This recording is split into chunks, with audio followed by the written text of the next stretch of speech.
for all the examples we've seen. Him suing Showtime for $300 million, him foreclosing on multiple properties, him losing on investments on multiple properties, him buying a lot of depreciating assets, and him all of a sudden looking to box very much in the year 2026. Floyd losing money Mayweather, as the chatter says, is in dire straits financially. Because they don't like him. They don't like him because everything that he says is about money. There's nothing else. There's no values. There's no, like the people's champ, like Ali was standing for the same things. Right. The audience was standing for. You know, he doesn't have any of that. It's just money. You know what I'm saying? And that, he knows you don't like him.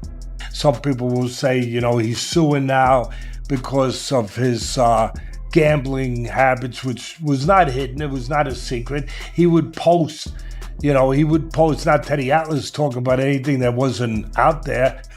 He would post some of his tickets, his betting tickets that he bet, and they were large bets. And so some people say, oh yeah, like you said, he was Mayweather, Money Mayweather, and now he's suing because he went through his money, he blew his money, whatever. Once known as one of the wealthiest figures in sports, Floyd Mayweather is now dealing with a serious decline. The boxing community is showing both sadness and frustration as his legal issues continue to build. He could also face a lawsuit from Manny Pacquiao due to his recent remarks about their fight. There's no joy. We are not one of these sick people, and I call them sick. I'm not afraid to say what I feel. That's in their underwear in grandmother's basement or wherever the frick they are, taking pot shot at people because of their misery, because of their misfortune, because they're in a bad place. Shame on you. And shame on the people out there. I know that there's some of them. Everyone knows I don't really read that internet unless somebody shows me specifically some stuff. And I saw some of the stuff. I didn't want to see any more, so I told them, don't show me anymore. But I saw enough to see what was out there. People taking shots at a great fighter, Mayweather. Probably the same people that were, applauding him and saying how great he was at one point, and now they're taking shots at him like they're almost, like they get pleasure out of it. Reports suggest that Mayweather's huge fortune may not be as solid as it seems, with claims of liens, foreclosures, debts, and heavily financed assets like real estate and his private jet, while creditors are said to be chasing him over unpaid fuel bills. On top of that, he stirred controversy by calling the Manny Pacquiao bout an exhibition, even though he accepted an advance for a professional fight, which could put him at risk of breaking his contract. Mayweather had to say the fight weekend of Fundora and Thurman. Apparently he did an interview, said that it was an exhibition, that these guys didn't have anything to prove, that their legends were already set in stone, and that it would be an exhibition. He wasn't sure if it was going to be at the Sphere. Apparently, that is not true. According to a Boxing Scene article that interviewed Jazz Mathur, the CEO of Manny Pacquiao Promotions, said that, yes, the fight is contracted for the Sphere, booked at the Sphere, scheduled at the Sphere for September 19th. It is booked as a professional fight, not as an exhibition. It was never booked as an exhibition, which makes sense because Netflix got behind it, and I would assume that they would not want an exhibition. We said the other day, I think it was actually yesterday, we said that this fight has to be a real fight and not an exhibition because, one, Netflix is involved, two, Manny Pacquiao wants that get back, and two, also just betting lines. It's a huge aspect of this sport and this kind of fight. On Twitter, Mike Carpenter called out Floyd Mayweather for his controversial remarks, pointing out that his statements directly clash with Netflix's official announcement and could put him in breach of contract if he keeps labeling it an exhibition. Wade Plemon added that after accepting signing and advance payments for a professional fight, Floyd calling it an exhibition makes it look like he is trying to mislead Netflix and Manny Pacquiao's team.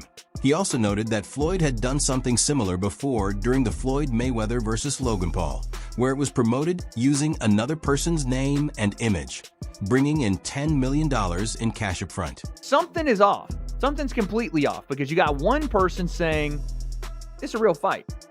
You got the promotion saying, this is a real fight. You got Floyd Mayweather saying, no, this is an exhibition. There's two things that are happening here. Either somebody messed up in paperwork or in communication or in some form of getting this fight together, misspoke to one of these guys, or Floyd Mayweather is trying to scam Netflix. That is the only two things that can be possible here. Because we then get the report, as of yesterday, that Floyd Mayweather has already taken a cash advance payment of his purse for the upcoming Manny Pacquiao rematch on Netflix, despite it currently being in jeopardy. I don't even know how that's possible. Who gave him a cash advance before they even got to the fight? I understand like paying some up front to secure the fight, but paying everything? Maybe it's not what it is. Maybe the cash advance is like... Teddy Atlas says the situation is truly unfortunate, explaining that some athletes don't have the right people guiding their financial decisions. And that is exactly what seems to have happened with Floyd Mayweather. Fighters, they risk everything. They risk so much. And then everything they took the risk for sometimes is lost. Whether it was Joe Louis, whether whoever. It never becomes not sad or unfortunate to hear. Never. It's a, look, you could say it's their responsibility. It is. It is. You got to know what's going on. But there are also sharks in this business, in any business. And sometimes these athletes, I wouldn't even specify fighters. We're talking about fighters. But you hear it in football, Bud. You were around it. You hear it in basketball. Sometimes these athletes, they don't have the right people around them to look out for them, to properly educate them, to properly advise them. Hey, some don't listen. Jonah Renitz is a controversial businessman closely linked to Floyd Mayweather Jr., often seen as a key person handling his post-boxing ventures and real estate deals. Fight Opinion on X reported that Manny Pacquiao's team is threatening legal action against Floyd over the Sphere fight tied to Netflix. This is not the only legal pressure facing Floyd or his associate Jonah Renitz, who was previously expected to serve prison time. But now there is a new development. Manny has made it clear that this is a real fight and he will not take part in an exhibition. And since Floyd has signed the agreement, he is required to compete professionally as Manny is pushing for an officially sanctioned bout. It's an exhibition and not a real fight. Is that what's his feeling? But he signed a real fight. So it's for sure. Yes, the contract that we signed is a real fight. Real fight. Okay. Yeah, because I know he said I want to fight an exhibition. No exhibition. It's either real fight or nothing. Yeah, it's a real fight. Yeah. The Sphere still in Las Vegas? That's the contract that he signed. I mean. Yeah. Okay, so it's still happening then. He has to remember. Joe Rogan points out that Floyd Mayweather spent more than 10 years as one of boxing's top American stars, defeating Manny Pacquiao in 2015 in what was then the highest-earning fight, showing elite defense, fast hands, and the Money May image that drove his fame and fortune. He shifted from Pretty Boy Floyd to Money Mayweather. Changed the whole thing. He knew what he was doing. He definitely did. It would have been an interesting fight had he fought Pacquiao when he was younger in his prime. It would have been a very different Would have been fight. a more interesting fight. Much more different. Because Much more difficult any fight. go-forward physical warrior like Pacquiao is going to wear down. Right, exactly. And any brilliant counterpuncher like Floyd is going to retain more. Yeah. So he did. Yeah, it would have been much more interesting when they were younger. Also, the fact that Pacquiao fought him with a bum shoulder. That was a disaster, too. Money talks. Yeah. I mean, look, I guess he was faced with this thing, legacy, it was the biggest pay-per-view of all time in boxing, correct? I believe so. I believe so. And I think it was like 4 million buys or something crazy like that. It was huge. So, what is that? It was massive. Floyd Mayweather has long shown off his fortune, freely spending on high-end watches, luxury cars, and even writing massive checks like $18 million, as if it were nothing, often presenting himself as untouchable and unconcerned about money. However, he has now filed a lawsuit against his former broadcast partner Showtime and its former president Steven Espinoza, claiming he is owed $340 million. This legal battle highlights the gap between his public image of unlimited wealth and the complicated financial issues happening behind the scenes, showing that even someone as rich and famous as Mayweather can face serious problems when money, contracts, and responsibilities come into conflict. We got to talk about it. 18 mil retired. I know some people gonna be like, well, you said I didn't want to say I was active because that's normal. Right. I said I wasn't activated. I knew what I said. So a lot of times I'm like, oh, you didn't say it right. I knew I said it right. I knew what I said. I knew what I posted. I don't really care how much you make, bro. I feel like writing an $18 million check has to feel some sort of way, though. That's crazy. I didn't want to do it. Of course, I'm like, who wants to give up basically 20 million? You wrote 18,180,000,000.00. Like, bro, that's crazy. You know, I got huge deals on the table, so I'm always making shake. What's the biggest thing you got working right now? I can show this. Come here. So come here. So Dude, what is it? Let me keep this long, okay? So right here. That's crazy. I just keep stuff on the low. Yeah, my math don't work like that. My math. So now, when we gonna cut it and get 50 Cent has said that many people dislike Floyd Mayweather because of his money-driven fights and his habit of constantly talking about wealth, and fans have often hoped to see him lose. Still, Floyd has turned that negativity into an advantage, as the hate helps boost pay-per-view sales and brings in huge revenue, converting public frustration into profit. His skill in using both support and criticism has made him one of boxing's most profitable and controversial figures, showing that even negative attention can be turned into money when combined with talent, confidence, and the money-may image that defines his career. He said something to me one time, very simple. He said, what a prize fighter fight for? And I'm like, and he said, the prize. So it's okay for you to watch the fight. Don't nobody watch Floyd fight to see how amazing he is. They watch it for the opportunity to see him lose. Right. Because they don't like him. They don't like him because everything that he says is about money. There's nothing else. There's no values. There's no, like the people's champ, like Ali was standing for the same things. Right.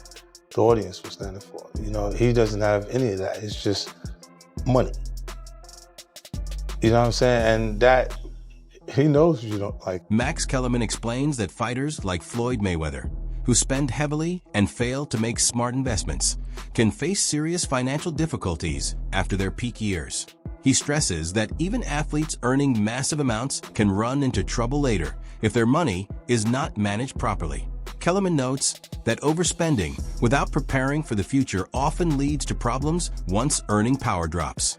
He uses Floyd as an example to show how poor financial planning can result in legal issues, debt, and even a return to boxing. His point is that disciplined money management is essential for long-term stability, even for the highest-earning athletes. What do you feel about, like, Floyd with the 3 fights that's coming up? Floyd Mayweather, Pacquiao, Floyd Mayweather, Mike Tyson, Floyd Mayweather. I think the guy's from Greece or something like that. What do you feel about great champions doing these kind of fights as well, or just these kind of fights that's going on?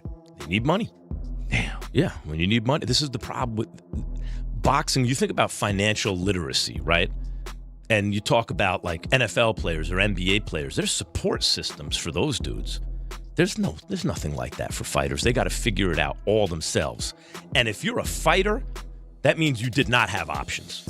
Right. Yeah. It's not like basketball or football. If you could, like, by the way, football players couldn't play basketball or they play basketball. It's a better deal, right? That's if you can, you do. And boxers couldn't do either one of those things, right? They're too small or they got hurt, whatever it is. And so you're dealing with a section of our. Max Kellerman criticizes Floyd Mayweather for poor money management, pointing to his heavy spending on luxury cars, expensive watches, and gambling. He argues that showing off wealth without proper planning can lead to financial instability over time. Kellerman also notes that this is not unique to Floyd, as many athletes retire with little savings despite earning millions during their careers. He stresses that even high earners need careful financial planning, since impulsive spending and constant luxury habits can quickly reduce their fortunes. In his view, Floyd's lifestyle is a warning example of how ongoing extravagance and weak investment decisions can create serious money problems later in life, even for legendary athletes. On top of that, there's no support or kind of structure in place to help them at all. And so what usually happens with almost every fighter who ever lived, not everyone, but most of them, is they wind up going broke at a certain point, right? First of all, taxes, child support, all that kind of stuff, that promoters, this and that, and then just the way you spend your money. Could be bad investments. You could try to do the right thing and wind up with bad investments. You could just spend too much. And the thing is, if you're not the best in the world anymore, but you're one of, let's say, the 50 best in the world at what you do in your weight class, still hard to tell that dude you can make $100 million. No, don't do that because you're old. Right. Why would he not do that? Wade Plemons reports that Floyd Mayweather has already received a cash advance for his planned rematch with Manny Pacquiao on Netflix, even though the fight status is still uncertain. He questions how this arrangement is possible, explaining that while small upfront payments are common to secure fights, paying a full purse in advance is highly unusual. ESPN and Mike Coppinger have also confirmed the advance payment. Plemons adds that Floyd has a history of taking advances, while also challenging or changing fight terms to maintain his undefeated record while maximizing earnings, pointing to past exhibitions against Deji Olatunji and Logan Paul as examples. He warns that these actions could lead to legal consequences, as Pacquiao's team claims Floyd signed multiple contracts for a professional bout, has been paid repeatedly, and still accepted another advance, suggesting a pattern that may result in lawsuits. If this is to be believed, and this is via ESPN, this is not, random Twitter person reporting this. I think Mike Coppinger also reported the same thing. If this is to be believed, Floyd took a cash advance and then undermined the promotion of his own fight to try to protect his 50-0 record and still make a bag. Floyd has done this for years. He has done this for years, especially after his pro career. When he was doing these exhibitions, he would not show up to things he was obligated to do, take advances. Even the Deji fight, you can ask Deji, I was there. Floyd demanded that they pay him some insane amount of money or he wasn't going to fight Deji while he was at the venue. And they wanted to change gloves and do all this stuff. And I think they actually did it. They paid Floyd to do it. And I've seen this with a bunch of his exhibitions. And obviously we know about the Logan Paul situation, how Floyd shopped his fight to a different company after essentially scamming royalty like Prince, whoever. And Jason Whitlock discusses ongoing rumors about the finances of Floyd Mayweather, including claims of bankruptcy, property sales, and financial strain, which some link to his decision to return for a fight with Mike Tyson. He argues that Floyd reportedly spent heavily while living in Las Vegas, trying to maintain a flashy image and stay connected to public attention, while also displaying his wealth. Whitlock criticizes this lifestyle, saying it reflects the risks of prioritizing image and culture over careful financial planning. Now at 49, Floyd's return to boxing is presented as an example of how excessive spending and poor money management can create long-term consequences, even for one of boxing's most successful champions. All across social media, there are rumors and stories coming out about Floyd Mayweather, him auctioning off property, him being in bankruptcy, him being out of money, and that's why he's going to fight Mike Tyson. Saw this incredible tweet where a guy listed all the things Floyd Mayweather wasted money on while living in Las Vegas and just living for the culture. That's what Floyd Mayweather is an example of. The stupidity of living for the culture and trying to be relatable and trying to be this incredible icon or example of, look how much money I've made. He's blown it all, and now at 49 years old, he's got to go back into the boxing ring and continue to fight because he's in a lot of debt. Paulie Malignaggi believes that Floyd Mayweather's controversial remarks could end up being the biggest factor driving interest in the fight. He argues that Floyd's bold statements and constant debates around his comments keep the event in the spotlight, making more people talk about it and ultimately increasing viewership. Malignaggi suggests that whether Floyd calls the bout an exhibition or a professional fight, it may all be part of a larger strategy to build hype. According to him, the controversy itself helps boost public curiosity and pay-per-view numbers, meaning the more people argue about Floyd's words, the bigger the event becomes. He adds that Floyd may be deliberately fueling the conversation, using public reaction and debate as a marketing tool to maximize attention and revenue. Ultimately, Mayweather has to agree to whatever the contract is. If it's a fight, I think one of the comments the other day really made a point that, one of the comments in our chat made a point that, has really stuck with me. Mayweather has to know the terms he agreed to. Come on, I mean, you can't just sign something and not know those terms. He's got to know that if it is in fact it has to be a fight, then he would do this. And he knows he's got to go through with a fight. He may just be saying this just to sell the fight in general. Just to sell it as make it a talking point, make it a controversial point, so that people want to wind up talking about it more. It becomes a topic of discussion, and then from that perspective, people end up watching. More people end up watching it because it becomes more of a polarizing topic of conversation. So I don't know. I see this eventually getting straightened out. I think it has to. I mean, Floyd has to fight right now. I think Mayweather probably wants to fight right now. I mean, Mayweather wants to fight and probably has to fight right now, and Pacquiao seems to want to. And that's it for today's video. Stay tuned.